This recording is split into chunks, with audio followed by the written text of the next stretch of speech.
Me dá a impressão, quando diz que o juiz, ele não gostou da resposta da testemunha.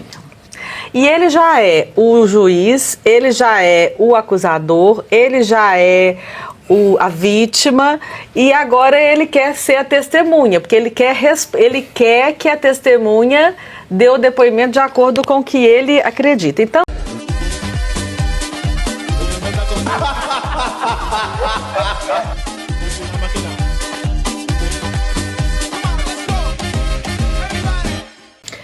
olha, Pavinato, supostamente, porque o que nos chega são relatos, não é? A gente não teve a oportunidade de assistir, seria muito interessante que o Brasil pudesse acompanhar esse julgamento que é tão importante para todos os brasileiros, embora todos nós já saibamos que isso é uma ficção, um teatro criado para chegar a uma determinada finalidade, que é a condenação dos réus. Agora, eu fico me perguntando, me dá a impressão, quando diz que o juiz, ele não gostou da resposta da testemunha. E ele já é o juiz, ele já é o acusador, ele já é a vítima, e agora ele quer ser a testemunha, porque ele quer que a testemunha dê o depoimento de acordo com o que ele acredita. Então, me parece aquele futebol assim de várzea, de criança jogando, que tem um que é o dono da bola. E aí o cara que é dono da bola fala assim, chuta pra lá, pro gol. E o outro não quer chutar pro gol, chuta pra fora. Aí ele fica bravinho, dá um chiliquinho, pega a bola e fala, parei de jogar, vou embora. Então, assim, pra mim é um chilique que supostamente o Xandinho deu aí no julgamento. E mais, agora falando assim de uma forma bastante séria e até com um pouco de satisfação. A condenação já está praticamente dada? Sim. Mas eles vão ter muitas dificuldades pelo caminho com os depoimentos que eles vão ouvir, com as provas que serão apresentadas, porque esse caminho não vai ser tão fácil quanto eles estavam esperando, como prova agora o depoimento desse coronel, né? Coronel, que diz o seguinte, não tinha minuta de golpe. Resumindo, o que ele disse é isso, não tinha minuta de golpe. Tinha um documento baseado na Constituição Federal, o qual estava sendo analisado do ponto de vista jurídico, tanto que não me chamou a atenção. Então, essa minuta do golpe, ó... até o William Bonner falou isso aí ontem. O William Bonner falou no Jornal Nacional. Quer dizer, os jornalistas foram mandados para uma sala e passou no telão. Né? Então eles puderam tomar notas. Igual os advogados lá da família Mantovani, né? Viram o vídeo lá de Roma, tiveram que tomar nota a lápis. E eles puderam tomar nota. Aí eles puderam tomar nota, o povo pôde tomar. Então ficou tudo certo assim, ficou combinado assim. Aí o William Bonner falou, né? O general falou que tratava de uma minuta para estado de sítio. Eu não sei o que esse povo tem contra sítios, não sei se é trauma do sítio de Atibaia, não sei o que acontece, Arthur. Ô Pavinato, a gente ouviu aqui várias vezes as palavras teatro e circo, né? Eu fico me perguntando, a primeira turma do Supremo parece mais um teatro ou mais um circo, né? Eu fiquei pensando. Eu não sei, se fosse o Chaves era. O Kiko é o Alexandre de Moraes, né? Eu não sei quem que o Dino pode ser. O Nhonho ou o pai do Nhonho? Eu acho que pode ser o Nhonho. Melhor o Nhonho. Incontestavelmente, a Carmen Lúcia é a dona Clotilde. Aí o Cristiano e o Fux, eu não sei quem é. O Fux eu acho que é o Jaiminho. Aí o Cristiano é o quê? O Cristiano é a dona Florinda. Mas olha só, qual a diferença entre um teatro e um circo, né? Quando a gente vai no circo, é certeza ele dá risada. No teatro, muitas vezes, a gente chora no final. Então, acho que parece mais com teatro. Quando a gente vai num circo, normalmente é uma peça mais improvisada, com pouco dinheiro. Você vai no teatro, muitas vezes tem dinheiro público, Lei Rouanet. Então, acho que parece mais com teatro. Quem frequenta um circo? O povão. Quem vai no teatro? A elite caviar, na esquerda caviar. Então, assim, acho que o Supremo parece mais com teatro do que com circo. Então, quando o ministro... Pode ser o circo do seu Alê. Sabe Circo do Soleil? Circo do Seu Alê. Circo do Seu Alê. Que é aqueles... Essa foi muito difícil. Tem que explicar a piada. Foi legal, bem apurada. Bom, em resumo, eu acho que o ministro Alexandre de Moraes, quando ele fala assim, o meu tribunal, ele está falando a verdade, porque o tribunal é dele. Há muito tempo eles tomaram o tribunal para eles, né? Então ele foi sincero quando ele disse, olha, não quero um circo no meu tribunal. Mas que na verdade parece mais um teatro de mau gosto. É verdade. E se a... Não, nada. Professor Soares. Pavi, por exemplo, quando ele falou do meu tribunal, isso é um ato falho. Ele cometeu um ato falho, por isso que é tão sincero. Ele não estava raciocinando daquilo que ele estava pensando. Ele simplesmente diz assim, ele pensou alguma coisa, mas não raciocinou das consequências. Ele falou a verdade que ele tem interna. Mas que consequência que pode sofrer o nosso amado? Esse é o nosso problema. As consequências que existem são apenas para a leitura histórica depois que tudo isso acontecer e depois que eles destruírem o Brasil. Porque queira ou não queira, isso aqui vai ser tomado por alguém. E alguns falarão da história brasileira. E quando foram contar a história do Brasil, vão dizer quem destruiu o Brasil, e o ponto essencial foram essas pessoas, porque eles estão destruindo o Brasil. Então ele não parou para pensar, ele disse, veio do coração, no meu tribunal, porque ele acha que aquilo é dele mesmo. Porque se ele raciocinasse conscientemente, ele jamais diria uma bobagem dele. Neste tribunal. No tribunal que pertence ao povo brasileiro, no tribunal que pertence ao Estado brasileiro, no tribunal do Brasil, no tribunal... Ele não teria falado meu tribunal. Foi um ato falho. E ali ele revela qual é a consideração que ele tem.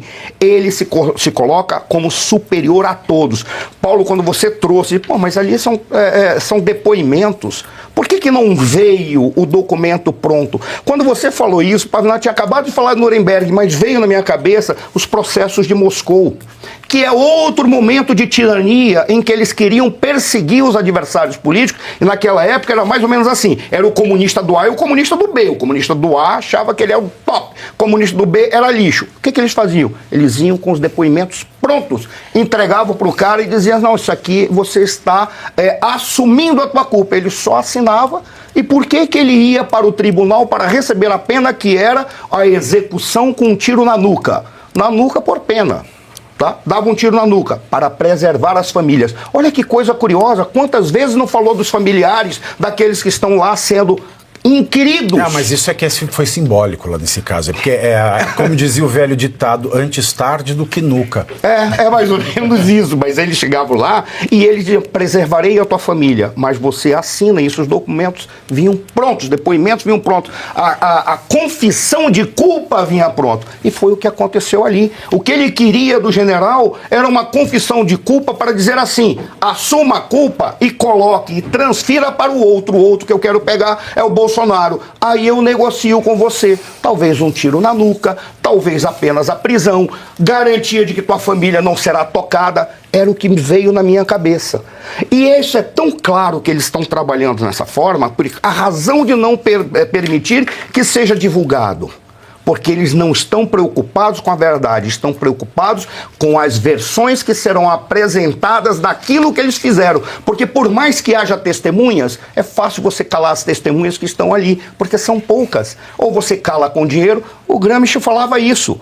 O inimigo você coopta ou você elimina. Como é que você coopta? Dando espaço ou dando dinheiro? Como é que você elimina? Eu não preciso dizer como, mas é possível que aconteça. Jamais passaria pela minha cabeça, ministro, que o senhor seria capaz de fazer isso. Pelo amor de Deus, sou homem do bem. Então o senhor jamais faria isso. Mas do adversário você coopta e elimina. Por isso que eles não podem permitir. Então todos nós falamos sobre suposições a partir daquilo que a mídia, com medo, está falando, porque eles já não estão mais falando ali para relatar o fato, eles estão praticamente dizendo, vai chegar em nós, Martin Müller, cedo ou tarde chegará em nós. Então é bom a gente acabar, se não com o sistema, porque o sistema nos beneficia, vamos acabar com essa galera, porque esse pessoal está indo muito além, então vamos botar para a história aquilo que está acontecendo. Foi isso que ele falou, e olha o que ele disse mais, e aí eu encerro. Eu vou falar uma coisa para Vossa Excelência. Não se refira a um general sendo ele um cara bom general ou não, como sua senhoria. O pronome de tratamento é sua excelência. Ao longo de 35 para 40 anos, até general de brigada, você ascende por razões eminentemente técnicas. Até coronel é onde se encerra a carreira do militar. Mas o Führer não tem que observar pronome de tratamento. Ah, sim, claro. Mas a maneira como ele se referiu... Você esqueceu desse detalhe. O Führer não precisa usar pronome. A maneira como ele se referiu ao general, sua senhoria mentiu lá ou mentiu cá. Para começar, como foi dito aqui, não cabe a um juiz estar falando isso. Ou ele dá voz de prisão, ou ele encerra a palhaçada e diz isso aqui está tudo errado. Mas ele não pode dizer que está tudo errado porque o erro vem dele. E aí ele constrangeu um oficial general. E fica, neste momento, a seguinte situação, que é onde eu queria chegar para fazer o encerramento. Houve época em que as Forças Armadas sempre souberam que o que as mobiliza é a ideia de legalidade e honra. O civil preserva a legalidade e a honra se configura nos crimes contra a honra. Mas ele não é obrigado a agir pela honra propriamente dito. Porque o militar é um dos poucos indivíduos a quem é dado o direito de ter a arma e a utilizá-la em defesa da sociedade, razão pela qual a sua honra está vinculada ao cumprimento do dever perante a sociedade. Essa é a razão pela qual a honra é tão importante para o militar. Ele desonrou todas as Forças Armadas ao tratar um general como lixo, independentemente de ele, como pessoa, poder ser. Não, depois ele fala meu tribunal, meu filho. Depois ele fala meu tribunal. Mas aí é que está o detalhe. É a pergunta que eu faço. E aí? Houve época em que nós tínhamos Cunhas Matos, Cenas Madureiras e Mamedes. Eu não vou mais pedir para generais fazê-lo, tá? Mas o Exército, em especial, como o general falou, depois de 45 anos no Exército, eu não minto. São 3 crimes que os militares não perdoam. Insubordinação, insubmissão e faltar à verdade. Anexo 1 do artigo 1 do Regulamento Disciplinar do Exército. Não faltar à verdade. Isso é um crime que bate no coração e na alma do militar. O que ele disse ali, eu não minto, porque eu sou militar. Então o senhor meça suas palavras, por mais que ele não tenha falado isso, porque os militares perderam no generalato, pelo menos de 4 estrelas, 2 e 3 eu não sei, mas nesse de 4 estrelas, eles perderam a coragem. Mas o que ele disse é, não mexa com a nossa honra. Quando o senhor chega e diz que um general está mentindo aqui ou lá, e o senhor chama de sua senhoria, o que ele está fazendo é bater na honra dos militares. Não estou dizendo que devem pegar em arma e sair derrubando tudo. O que eu estou dizendo é, as Forças Armadas têm que se manifestar em nome da honra. E tem que dizer, a honra do militar não pode ser atingida. Porque quando o senhor atinge a honra do militar, o senhor atinge a honra do principal extrato da sociedade, que é aquele que assinou um contrato com a própria sociedade, que é capaz de dar a sua vida por ela, ao custo de tudo, inclusive da fortuna e da riqueza. Razão pela qual o militar, quando vira militar, ele sabe que ele está renunciando a ser rico. Essa é uma das razões pelas quais se questiona dar privilégios para generais. E eu particularmente sou contra, inclusive, que... presidente da República se torne, como é que fala aquela porcaria lá, ajudante de ordem de militares sejam ajudantes de ordem de presidente da República, que é o Cordinha. Posso fazer, por quê? Porque ali ele começa a fazer politicagem. Posso citar um exemplo. O atual comandante do Exército foi Cordinha do Fernando Henrique Cardoso. Chegou a general de 4 estrelas. E eu sempre falo, quando se entra numa academia militar, você não entra para ser general. Você entra para ser soldado.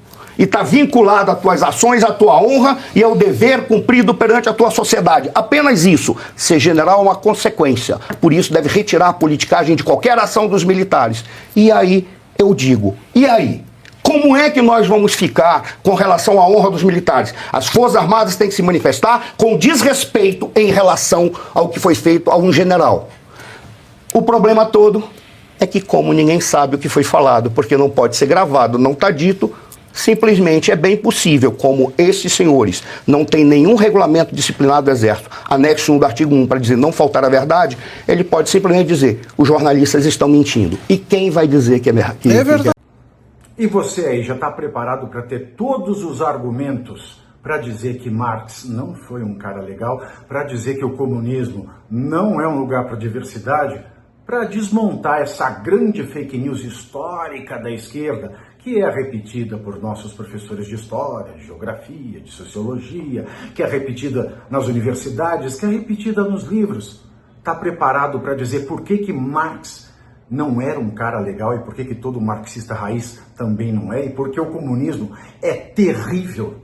Você já leu nos Anais de Marx? Pois é, aqui nesse livro você vai encontrar tudo o que você precisa saber para responder aquele sabichão que diz que Marx é um cara legal, pois não é. Leia agora, nos Anais de Marx, a trolha do comunismo transviado para encaçapar idiotes. À venda em todas as livrarias do Brasil, pelo site ou nas lojas físicas. Não deixe de ler.